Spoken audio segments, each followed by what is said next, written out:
So you want to watch these movies? The Italian Job, very good, and Catch Me If You Can, very good. But these aren't all of them. You know, you want to keep tabs on what's going on. Try to follow some websites. There's a lot of this stuff going on. Like you can follow Dragon Bites news feeds and stuff like that. Watch this movie, Social Engineering, in 2003, the movie Matchstick Men. So this is a good one. Manipulating people. This movie is an excellent study in the art of social engineering, the act of manipulating people into performing actions or divulging confidential information. Computer-based social engineering. Windows, so pop-up windows. Windows that suddenly pop up when surfing the internet and ask for users' information to log in or sign up. Hoax letters. Hoax letters are emails that issue warnings to users on new viruses, trojans, or worms that may harm the computer system. Chain letters are emails that offer free gifts such as money, software on the condition that a user has to forward the mail to the said number of persons. So what do they get with that? What do you get with a chain letter? I'm harvesting all of those emails in there. And they just go and go and go. Every time someone replies to all, I get another set of email addresses that go with it. So that's what they do with chain letters.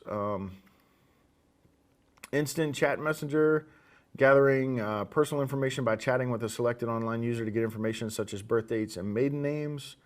Spam email, irrelevant, unwanted, and unsolicited email to collect the financial information and social security numbers and network information. So pop-up windows, what they'll do is they'll pop up a window over another window and then get you to try and sign in, or they'll just pop up something where you didn't notice it popped up. Maybe you were looking down at the keyboard or something and it popped up real fast over the main window and it looks like the window you're trying to use, but it's really a fake one altogether. So look at those domain names. If you can't see the domain name, close the window and readjust it so that you can. And then the hoax letters are used to send emails that issue warnings to the user on new trojans, worms, etc., trying to get you to click on a link or something like that.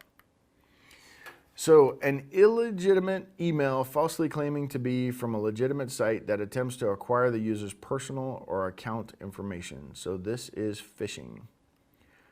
Phishing, it's an illegitimate, falsely claimed to be coming from a legitimate user or site. So this is a very poor definition of phishing, but just know that's what it is for the test. Basically, they're phishing for information, period, and they're pretending to be someone else. That's kind of the definition. People that are pretending to be someone else that are phishing or trying to get information, period. It could be any kind of information that's useful to them.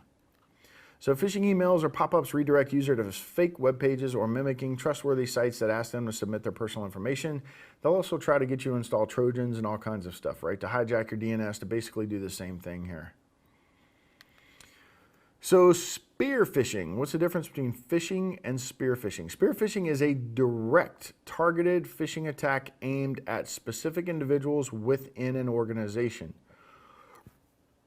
So it could be at a particular person, at a particular department, or a particular persons, like two people. Maybe I target both of your finance people.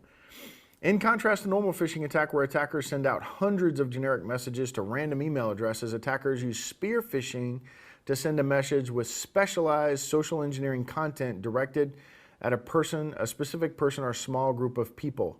Spear phishing generates higher response rates when compared to normal phishing attacks. So spear phishing is you might discuss something specific to that organization or something specific to that user. Hey, there's a new puppy farm down the street. Let's help put them out of business. Click this link, you know, that kind of thing. In the case of a person where you're a dog rescue person, you know, that kind of thing. So publishing malicious apps. Attackers create malicious applications with attractive features and similar to names of your other popular apps and then publish them on major app stores. Unaware users download these apps and then get infected by malware that sends credentials to the attacker. So basically, basic man-in-the-middle stuff here. Basic and drive-by download infection vectors. Mobile-based social engineering. Repackaging legitimate apps. So they're going to repackage them and taint them with a Trojan. Nothing different here than the drive-by downloads, all the same stuff, except it's harder to detect on your mobile devices. The AV is not quite as good. Fake security application. An attacker infects the victim's PC. The victim logs into his or her bank account. Malware pops up a message telling the victim to download an application onto his or her phone in order to receive security messages. The victim downloads a malicious application on his or her phone. The attacker can now access a second authentication factor sent to the victim from his or her bank via the SMS. Zeus does this. Zeus does this very thing. So it defeats the two-factor authentication. So just know that it can be defeated, and that's why they have launched the new multi-factor authentication strategies.